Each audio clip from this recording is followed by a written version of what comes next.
আমার স্নেহের প্রিয় ছাত্রছাত্রী ভাই বোনেরা, আশা করি তোমরা সবাই ভালো আছো।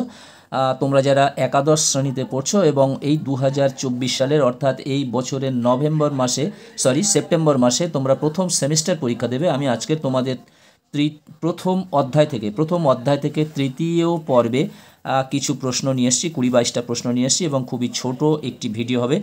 তোমরা ইতিমধ্যেই জানো যে একটি লং ভিডিও 6 ঘন্টা অন্তর ছাড়া যায় না, সেই জন্য আমি তোমাদের ভিডিওটি এখনই ছাড়ছি, 1:30-2টোর মধ্যে তোমাদের ভিডিওটি ছেড়ে দিচ্ছি এবং আমি রাত 8:30-8:30টার দিকে ক্লাস 12-এর একটি ভিডিও ছাড়বো।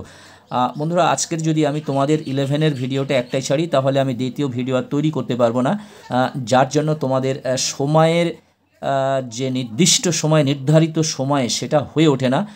তবু আমি 1:30 থেকে 2টোর মধ্যে আমি তোমাদের ভিডিওটা ছাড়ার চেষ্টা করছি। আজকের তোমাদের প্রথম অধ্যায়ের তৃতীয় পর্ব থেকে ইম্পর্টেন্ট বেশ কয়েকটি প্রশ্ন। তোমরা যারা চ্যানেলটি সাবস্ক্রাইব করোনি তোমরা চ্যানেলটি সাবস্ক্রাইব করে নাও এবং বন্ধুদেরকে লিঙ্ক বেশি বেশি করে শেয়ার করো। দেখতে দেখতে তোমাদের সেপ্টেম্বর মাস এসে যাবে এবং তোমাদের প্রথম সেমিস্টার পরীক্ষা শুরু হয়ে যাবে।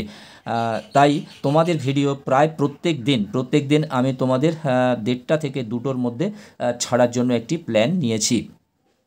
দেখো, 62 দাগের প্রশ্ন এটা। এর আগে যে দুটো ভিডিও আমি করেছিলাম 61 পর্যন্ত ছিল, আজকের 62 দাগের প্রশ্ন। কে কত খ্রিস্টাব্দে লিপির পাঠোদ্ধার করেন?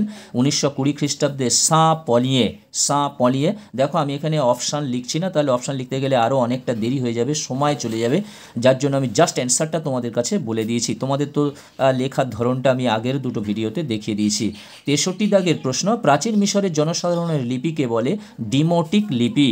64 দাগের প্রশ্ন, কাগজ শব্দের উৎপত্তি হয়ে যে শব্দ থেকে শব্দের উৎপত্তি হয় যে শব্দ থেকে? প্যাপিরাস কোন শব্দ? প্যাপিরাস হলো একটি গ্রিক শব্দ। ফ্রাঁসোয়া বুচার্ট কোথাকার সম্রাট ছিলেন? তিনি ফ্রান্সের সম্রাট অর্থাৎ ফরাসি সম্রাট ছিলেন। ভারতের প্রাচীনতম পাঠোদ্ধার হওয়া তাম্রলিপির নাম কি? তাম্রলিপিটির নাম হলো সুহগর। ভারতের প্রাচীনতম পাঠোদ্ধার হওয়া তাম্রলিপির নাম হলো সুহগর। ভালো প্রশ্ন। 68 দাগের প্রশ্ন, অশোকের লিপি কোন লিপি ছিল? ব্রাহ্মী লিপি। 69 দাগের প্রশ্ন, অশোকের লিপি কোন ভাষায় রচিত হয়েছিল? প্রাকৃত ভাষায়। অশোকের মোট কতগুলি প্রধান প্রস্তর লিপি আবিষ্কৃত হয়েছে? 14টি। ভারতে অশোকের কয়টি অপ্রধান স্তম্ভলিপি এবং প্রধান শিলালিপি পাওয়া গেছে? 7টি অপ্রধান স্তম্ভলিপি এবং 12টি শিলালিপি পাওয়া গেছে। কে কত খ্রিস্টাব্দে অশোকের লিপির পাঠোদ্ধার করেন? জেমস প্রিন্সেপ 1837 খ্রিস্টাব্দে। 73 দাগের প্রশ্ন, ভারতের প্রথম সংস্কৃতে লেখা লিপির নাম কি? জুনাগড় লিপি। গুপ্তযুগের উপাদান হিসেবে এখনও পর্যন্ত কয়টি লেখ আবিষ্কৃত হয়েছে? 42টি লেখ। 75 দাগের প্রশ্ন, গুপ্তযুগের বেসরকারি লেখর সংখ্যা হলো 22টি, অর্থাৎ গুপ্তযুগের বেসরকারি লেখর সংখ্যা কতগুলি? না 22টি। সমুদ্রগুপ্তের সভাকবির নাম কি ছিল? হরিসেন। এলাহাবাদ প্রশস্তি কার লেখা? হরিসেনের লেখা। রবিকীর্তি কে ছিলেন? দ্বিতীয় পুলকেশীর সভাকবি ছিলেন রবিকীর্তি লেখা গ্রন্থটির নাম কি? রবিকীর্তি লেখার গ্রন্থটির নাম হলো আইহোল প্রশস্তি। মুদ্রা সংক্রান্ত পঠন পাঠন কি বলে? নিউমিসমেটিক্স।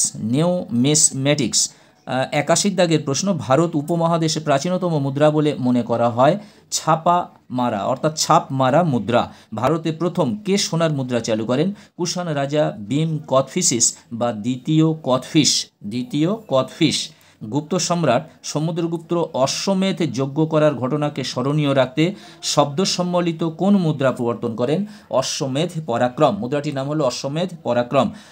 বন্ধুরা, আমি প্রথমে তোমাদের লাইন বাই লাইন যে প্রশ্ন পাচ্ছি আমি সেইগুলো তোমাদেরকে দিয়ে যাচ্ছি। এবারে নেক্সটবারে একের অধ্যায়টা হয়ে গেলে আমি তোমাদের ফাইনাল সাজেশন দিয়ে দেবো, অর্থাৎ যেগুলো তোমাদের প্রথম সেমিস্টারের জন্য ইম্পর্টেন্ট হতে চলেছে। তার জন্য একটা অধ্যায় পুরো হয়ে গেলে তার থেকে আমি একেবারে লাস্ট মিনিট সাজেশন দিয়ে দেবো আর 2-3 দিন পর। বন্ধুরা, আজকের মতো ভিডিওটি শেষ করলাম। তোমরা যারা চ্যানেলটি সাবস্ক্রাইব করোনি অবশ্যই সাবস্ক্রাইব করে নাও এবং বন্ধুদেরকে লিঙ্ক বেশি বেশি করে শেয়ার করো। তোমরা একটা লাইক করে দিও, কমেন্ট করো। আবার কথা হবে নেক্সট ভিডিওতে অন্য একটি সাবজেক্টকে নিয়ে। তোমরা সবাই ভালো থাকবে, সুস্থ থাকবে। তোমাদের অসংখ্য শুভেচ্ছা ও ধন্যবাদ রইল।